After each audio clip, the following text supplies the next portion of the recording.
The city lived in two worlds at once. By morning, drums echoed from old compounds where elders sat beneath mango trees, telling stories that had no beginning and no end. By evening, car horns cried along paved roads, and glass houses reflected the sun like mirrors of ambition. Concrete rose where clay once breathed, yet tradition still walked the streets barefoot. In this city, the past never left, it only learned to stand quietly beside the future. People believed progress meant moving forward, but the walls knew better. They listened. They remembered. At the center of a wide street stood a house that never spoke, yet never slept. Its paint was fresh, its gate tall, its windows bright. From the outside, it looked like success. Inside, the walls held echoes, laughter from hard years, prayers whispered at night, tears wiped away before dawn. The house had seen hunger and hope share the same plate. It had watched love grow tired. It had learned that silence can be heavier than sound. Neighbors passed by without knowing that every brick carried a memory, and every floor hid a story waiting for air. The man who owned the house was known across the city. People called his name with respect. They pointed when he drove past. At gatherings, chairs were saved for him. "That one has made it," men said. He rose by his own strength, others added. He dressed well, spoke confidently, and laughed loudly. In public, he was a symbol of success, the kind the city loved. Yet when he returned home and closed the gate behind him, the silence felt wider. His smile faded quickly, like paint washed by rain. What the city praised, his heart questioned.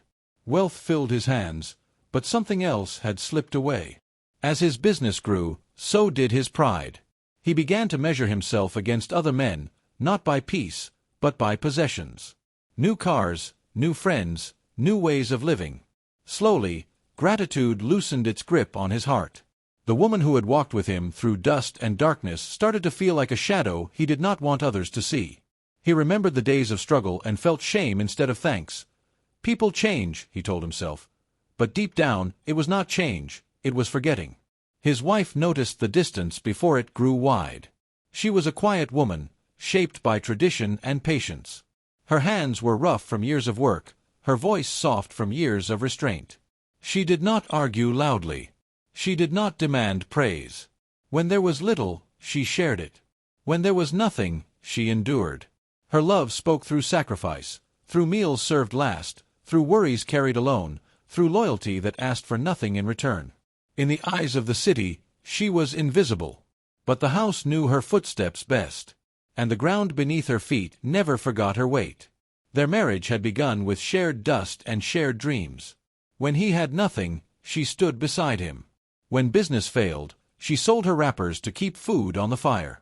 When sickness bent his body, she washed him, fed him, and prayed over him without complaint. Many nights, she slept hungry so he could eat. Many days, she carried worry alone so he could stand tall outside. As years passed, his footsteps grew faster, louder, higher, while hers stayed behind, steady and unseen. He climbed, and she became the ladder people forgot to look at. When success came, voices from outside crept into his ears like smoke. Friends laughed carelessly. "Why do you still walk with an old shadow?" one asked. "You are a big man now," another joked. "A new season needs a new wife." Even some elders spoke softly, wrapping poison in tradition. "A man must match his status," they said. Life moves forward. The city praised replacement, not loyalty. Tradition, once meant to protect, was bent to excuse betrayal. The man listened. Each word pushed him further from the woman who had built his beginning. Her illness arrived quietly, like evening mist. No cries. No drama. She grew thinner, weaker, slower. Some days she could not rise from the mat. He noticed, but did not stop. "She will be fine," he muttered. There were no hospital visits, no urgency, no hand held in the dark. She suffered in silence, and silence answered her back. Her sickness became a mirror of how little she now mattered. When she died, the house did not hear drums. No women wailed. No elders gathered. Mourning came like any other. Her body lay still, her story unfinished. Neighbors were told little. The absence of ritual felt wrong, like a sentence without an ending. People felt unease but asked no questions. In the city, Silence is often safer than truth. That night, fear ruled the man's hands. Fear of delay. Fear of questions. Fear of sharing what he wanted to keep. Under dim light, he broke the floor where laughter once lived. The earth opened without protest.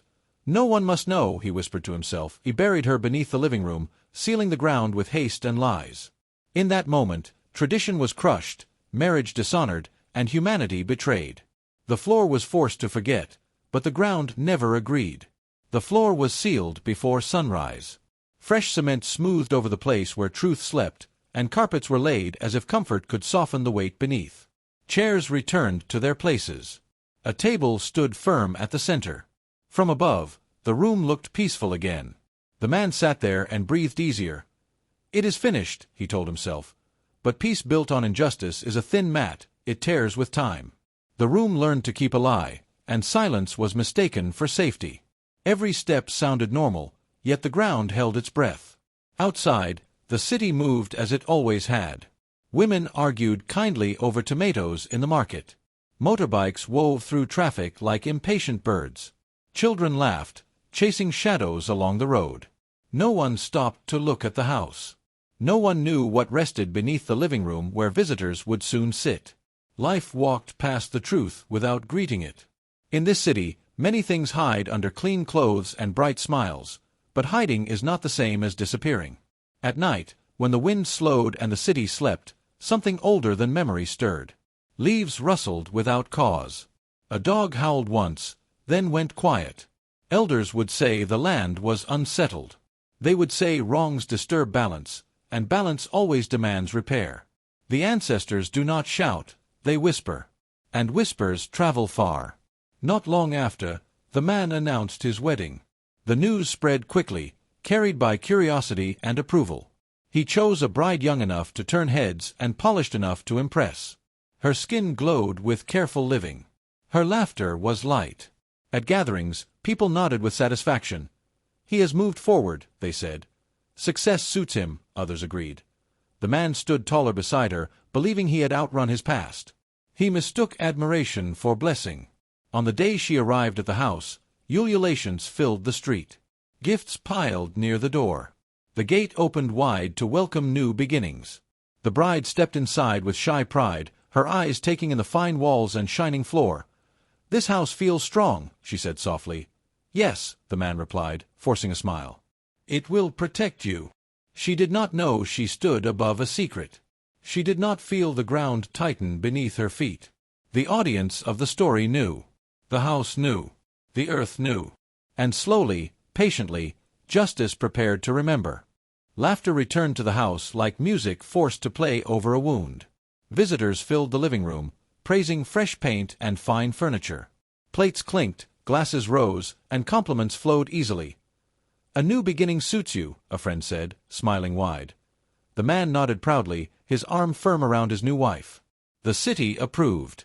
Women admired. Men envied. From outside, the house looked blessed. Inside, joy sat directly above buried silence. Every laugh pressed down on a truth that did not move, but did not rest either. When night came, the house changed its voice. Long after guests left, soft creaks crawled through the walls. The floor sighed under no weight. A sound like breathing moved through the living room. The man turned in bed, sweat cold on his skin. "It's just the house settling," he muttered. But houses that are settled do not complain. This one was awake. It carried unrest the way a drum carries tension before it is struck. Days later, thin cracks appeared on the floor, spreading like veins. Builders came and scratched their heads. "The ground is strong," one said. "This should not happen." They patched it once. It split again. No tool could fix it. The man's anger grew sharp, his patience thin. What no hand could repair, guilt had already broken. The floor told a story the mouth refused to speak. Sleep left the new wife quietly. Dreams came heavy, dark, and without words. She woke shaking, her chest tight. In her dreams, she stood alone in the living room while the ground watched her. "This house feels sad," she whispered one night. The man snapped, "You think too much." But peace does not flee without reason. In African stories, dreams are messengers, and she was receiving warnings she did not yet understand. Outside, whispers moved faster than truth. Neighbors spoke of bad luck. "That house is not settled," one woman said. "Since the wedding, things feel wrong," another replied. No one mentioned death. No one named injustice. Yet the community felt imbalance, the way birds sense a coming storm. In this city, people may ignore the cause, but they always feel the effect. And the house, restless and cracked, waited for the moment silence would no longer be enough. The man's hands clenched the edges of the table as if holding the walls themselves in place. Each day, his voice grew sharper, his temper rising with a fear he could not name. A neighbor's casual greeting felt like an accusation. A misplaced dish sent him into a storm of curses. "Why does everything betray me?" he muttered, pacing the polished floors. Confidence had abandoned him, replaced by a jittering edge, a restless heat that no wealth could soothe. Even in his laughter at parties, the sound carried cracks. The city praised him outside, but inside, guilt whispered like a drum no one could silence. Elders came quietly, their sandals brushing dust, eyes steady with weight. They said nothing directly, but words carried the weight of tradition. "Some spirits do not sleep, even if you do," one murmured, watching the man over the edge of his cloak. "Every action leaves its mark," another added. The warnings settled like smoke in the corners. African tales teach that the living must respect the balance, and these elders spoke in caution, not blame. Their eyes held lessons the city could not buy, and the man felt their meaning press against his chest. Outside, the city never rested. Horns honked. Children ran past in laughter. Fires burned into night. Inside, the house breathed heavy and low, almost sentient. Floorboards groaned. Walls seemed closer. Doors whispered with wind. The silence of guilt made the house a prison. He moved through it like a man being followed, haunted not by people, but by conscience and stone. Businessmen turned away when he arrived. Deals fell through as if some unseen hand had shaken the ground beneath him. Allies offered polite smiles, but no commitment. Even money seemed slippery, bills unpaid, investments failing. The city noticed nothing, but the man felt every loss as punishment delivered slowly, quietly, with precision. Justice, in its African form, walked without fanfare, through failure, absence, and the gentle drift of reputation. The new wife began to notice the house's judgment. She touched the polished floor and felt coldness. She sat in the chairs and felt the walls press closer than they should. Nights were restless. Candles flickered against shadows that seemed alive. The house did not welcome her. It weighed her. "It feels strange," she whispered, eyes downcast. "As if it remembers something I do not." She moved lightly, careful, aware that comfort was an illusion here. When confronted with her unease, the man chose anger over thought. "You think too much," he barked, fists on the table. "This house is fine. I am fine. You worry for nothing." Pride blocked his eyes, ears, and heart. He refused to see what lay beneath the laughter, beneath the walls. Reflection fled the room like smoke, leaving only the heat of denial and the sharp edge of rage. In African stories, the proud cannot hear until silence has grown too loud, and this house, heavy with truth, was already speaking. The man woke before dawn, sweat cold on his brow. Every morning, the memory pressed heavier against his chest. He missed appointments, forgot promises, and snapped at his own reflection. At meetings, deals faltered. "You are distracted," a business partner said sharply. He forced a laugh. "Nothing at all," he replied. But the truth had grown too heavy for whispers. Even in public, guilt leaked through cracks in his composure. The secret he carried, buried beneath polished floors and silence, was no longer silent. It pressed against him, demanding attention, demanding confession. In African tales, such burdens never remain hidden. One evening, a small tremor passed beneath the living room. A floorboard shifted as if stirred by invisible hands.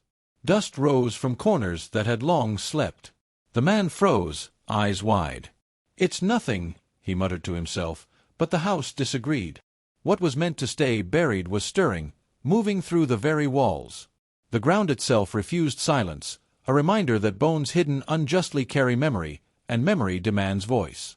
Not long after, a minor incident drew attention.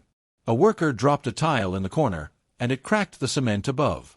He bent down, hands brushing dust, and noticed something odd. The cement felt uneven. He frowned, but said nothing. In African stories, truth often enters quietly, like a soft drumbeat before a storm. The smallest disturbance awakens what has slept too long. Neighbors and relatives began noticing things that did not align. "Why does that floor always crack?" one asked. "It seems strange," another replied. Eyes that had once looked without seeing now noticed patterns, inconsistencies that refused explanation. The house seemed to whisper secrets through shadows and creaks, and the people listened, even without words. Meanwhile, the new wife felt unease growing inside her chest. Nights became restless. She touched walls and floors with care, but the home's warmth eluded her. "Something happened here," she murmured to herself, voice tight. Curiosity blossomed from fear, not accusation. She felt the weight of a past wrapped in silence, as if the very walls remembered what she could not yet see. In African tradition, innocence often meets hidden wrongs first, and her instincts were the first ripple in a still pond. The secret, once buried beneath cement and denial, was beginning to assert itself. The husband's fear grew daily, the moral weight pressing at his heart. The city outside continued its rhythm, unaware of the storm quietly rising within the walls of a single home. And in that quiet, justice began to stir, as African tales remind, what is buried unjustly will not stay hidden forever. The man's hands trembled as he poured tea, spilling some onto the polished floor. He muttered under his breath, straightening a chair that had not moved. Every corner of the house seemed to watch him. Memories pressed against his mind, her face, her quiet hands, her sacrifices, echoing louder than the laughter that once filled the walls. Fear had replaced guilt. The thought of discovery clawed at him sharper than remorse ever could. "No one can know," he whispered. "No one must." Rain fell that afternoon, soft at first, then in heavy sheets. Water leaked through the ceiling, pooling in corners that had always been dry. Drip, drop, drip. The house seemed to weep for what had been hidden. The sound was quiet but insistent, a lament without voice. The walls remembered. The floor, heavy with lies, sighed beneath each drop. Nature itself mourned what man had dared to bury beneath comfort. The living room no longer invited laughter. The chairs, once warm beneath visiting friends, felt distant. The air was heavy, smelling faintly of damp and regret. Even the sunlight seemed filtered, cautious, unwilling to touch the space. The man sat, feeling the warmth of the room replaced by cold judgment. Every step echoed differently here now. The house had turned against him, not in malice, but in remembrance. An elder arrived quietly, cane tapping softly against the floor. He spoke in measured tones, never raising his voice, never pointing. "Balance must be restored," he said. "The earth remembers. All debts find their way back." The man's throat tightened. He nodded, pretending to understand. African tales often teach that truth comes not through accusation, but through guidance, and the elder's words weighed like heavy stones in his chest. Alone, he faced himself in the reflection of a mirror. His eyes betrayed him before his mouth could. He pressed his palms against the glass as if to hold the truth at bay. Inside, the burden pressed down, relentless. Outside, he smiled when visitors arrived, joked with allies, and hid the tremor of fear in his voice. Denial held its place in public, but in the quiet, he was unmasked. Whispers began to travel through the city. Vendors spoke softly at markets. Children asked questions they did not understand. Friends tilted their heads in polite curiosity. Unease moved like wind, slipping through alleys and over rooftops. No one yet named the wrong, yet everyone felt its pulse. The house, the man, and the hidden truth had begun to speak, and the city, patient and observant, had begun to listen. The wife's presence no longer rested quietly beneath the floorboards. In the corners of the living room, in the whisper of the walls, she had grown into something more than memory. She was a force, a moral weight pressing on every decision, every heartbeat. The house seemed alive with her insistence, carrying her injustice like smoke through every room. Even the husband, once proud and untouched, felt the weight as he walked through the halls. "It is not enough to hide," he muttered, voice trembling. "She watches, even from beneath the ground." Night after night, the pressure in his chest grew. Dreams returned, thick and restless, of cold hands and whispered accusations. His own reflection seemed to leer, mocking the lies he had built. Every smile felt brittle. Every word he spoke carried the tremor of fear. The secret, once sharp and hidden, began to crack under its own weight, edges splintering with the force of truth-seeking air. Then came the day the house could no longer carry silence. It started with a shiver beneath the floor, a vibration, subtle but insistent. Walls groaned. Tiles shifted. The very foundation seemed uneasy, as though the house itself remembered what the human mind had tried to forget. The air thickened. Even the servants paused, sensing a heaviness that could not be explained. This was the day the house refused to lie any longer. A worker lifted a plank to fix a loose beam, his hands brushing dust and nails. Beneath, the earth gave way to what should never have been unearthed. There was a pause, a frozen silence, before realization struck. One man's labor had uncovered another man's secret, and in that quiet, fate itself whispered, "Justice does not need loud proclamations. It only needs opportunity." The floor gave way next, a hollow sound echoing through the room. A false peace shattered. Polished surfaces and modern luxury no longer masked what had been buried. The truth rose stubbornly, uninvited, unstoppable. The walls seemed to lean closer, watching the collapse of deceit, witnessing the exposure that had been written in the bones from the start. The living room, once a place of laughter and praise, became a court. Dust swirled in the weak sunlight that filtered through the curtains. Neighbors, workers, and distant relatives gathered, drawn by the unmistakable energy of revelation. Eyes widened, whispers circled, and the house itself seemed to hold its breath. The heart of the home had become a stage of reckoning. Every corner carried witness, every shadow remembered the injustice. And through it all, the wife's presence, invisible yet undeniable, demanded what human hands had denied: truth, balance, and the restoration of moral order. The truth did not announce itself with shouts or warnings. It rose quietly, yet with the weight of centuries. The floor, once a polished symbol of comfort, now lay broken, revealing what had been buried beneath: the wife, hidden in a place meant for laughter and light. The workers stood frozen. The husband's face drained of color as he realized the secret could no longer be contained. No words were needed. The evidence spoke for itself, louder than any confession could have. News traveled faster than the wind through the city. Neighbors stopped their daily routines, eyes wide, voices hushed but insistent. Children paused in play, market sellers lowered their baskets, and whispers that once carried doubt now carried knowledge. The community felt the weight of what had been hidden and could no longer pretend ignorance. Outrage built not from rumor, but from undeniable truth.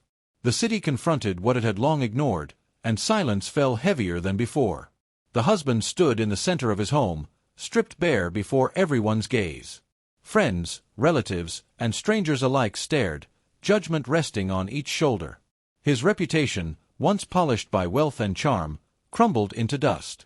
Pride faltered, confidence turned brittle, and the social mask he had worn for decades shattered. For the first time, he faced the cost of his choices, exposure not just of a secret, but of his very character. The new wife stepped back, her hand covering her mouth. She had moved into the home thinking it would be her new beginning, a place of laughter and beauty. Now she understood the truth. She had slept above betrayal, unknowingly sharing a bed with the shadow of a crime. Love, trust, and hope twisted into horror. Her innocence shattered, leaving only the bitter realization that she had been invited into a house that remembered every injustice. The elders approached, their steps measured, their eyes calm. They spoke not in anger, not in curses, but in quiet authority that carried the weight of generations. "Balance must be restored," one said softly, voice like wind over dry leaves. Another added, "The earth remembers what men hide. Justice walks without noise." Their silence was more powerful than any shout, more binding than any law. In that quiet, the moral truth of the city was reaffirmed: no wrongdoing escapes notice, and no betrayal goes without reckoning. The city breathed a heavy sigh, not from anger, but from the quiet turning of justice. No hand struck, no curses were spoken. The consequences walked their path as naturally as the river flows to the sea. The husband's schemes, built on pride and deceit, unraveled without the need for vengeance. Doors creaked, floors groaned, and the weight of truth pressed into every corner of the house, restoring balance that had long been disturbed. He tried to offer money, to smooth the edges of his disgrace. Gold coins, gifts, and promises were placed before those who now knew the truth. Yet no amount could shield him. Wealth proved powerless, status offered no refuge. The elders shook their heads quietly, letting the natural course of morality take its hold. Even the city, once dazzled by his riches, could not ignore the law of justice embedded in their hearts. The man who once walked proudly among friends and strangers alike now stood stripped of respect, of peace, of love. His laughter was gone, replaced by the hollow echo of what he had lost. Isolation wrapped around him like a second skin, heavier than any stone. Pride had been his ladder, but betrayal was the rope that pulled it away, leaving him to stumble in shadows he had himself created. Outside, the wife's body was finally returned to the earth with honor. Her truth, denied in life, was now celebrated. Elders spoke softly as the soil covered her grave, their words weaving respect back into her story. Tradition, once trampled, now breathed through the ritual. Dignity returned, and with it, the memory of a woman whose patience and loyalty had been far greater than the life she had been allowed to live. The house, once a silent keeper of crime, transformed into something else entirely. Memory replaced comfort. The walls whispered stories of pride, betrayal, and consequence. Those who passed by felt the weight of what had occurred inside, and the home became a symbol, a warning that silence built on injustice cannot endure. And the husband, he survived, but only as a shadow of himself. He moved through rooms that no longer felt his own, each echo reminding him of his guilt. The city had not struck him, nor had the elders shouted his shame, yet punishment settled in his chest, in sleepless nights, in the absence of affection and trust. He would live with the cost of his choices, not in chains or fire, but in conscience and the empty spaces of a life that could have been whole. The elders gathered beneath the ancient baobab, their faces lined with years and wisdom. No drums sounded, no voices raised in anger or triumph. One by one, they spoke softly, each word carrying the weight of tradition. "Let the earth remember," said one elder, his eyes fixed on the house. "Let those who walk its floors know what was done, and let no one repeat it." The community listened in silence, understanding that justice had passed without celebration. It was not the kind of justice that shouts or punishes openly. It was the kind that quietly restores balance, that speaks through acknowledgement rather than chaos. Markets hummed, carts rattled, children's laughter echoed through streets, and the city returned to its rhythm. Life went on, yet beneath every sound, a lesson lingered. Mothers told their children of honor, fathers whispered caution to sons, and neighbors remembered what it meant to live with truth. Money, power, and status proved powerless. The man who had once walked proudly among them now felt the emptiness of his name. Reputation faded like mist under the morning sun, but the truth endured. Moral balance had returned, unseen but undeniable. The ancestors' warnings had not been shouted, they had been lived. Disrespect for custom, for the wisdom of the land, had brought consequence. Justice had arrived without anger, without vengeance, only the quiet reckoning that tradition demands. The ground itself refused to forget. Beneath the stones and soil, memory remained, marking the injustice as a warning. Every footstep across the yard, every tree that bent to the wind, carried the story forward. The earth remembered, and in remembering, it spoke. The house stood still, its walls motionless as the city moved around it. Life carried on, yet the home remained a silent sentinel. Passers-by might not know its full story, but its presence whispered truth to all who walked near. It was a reminder that silence could hold weight, and that some stories, once told by the ground itself, never fade.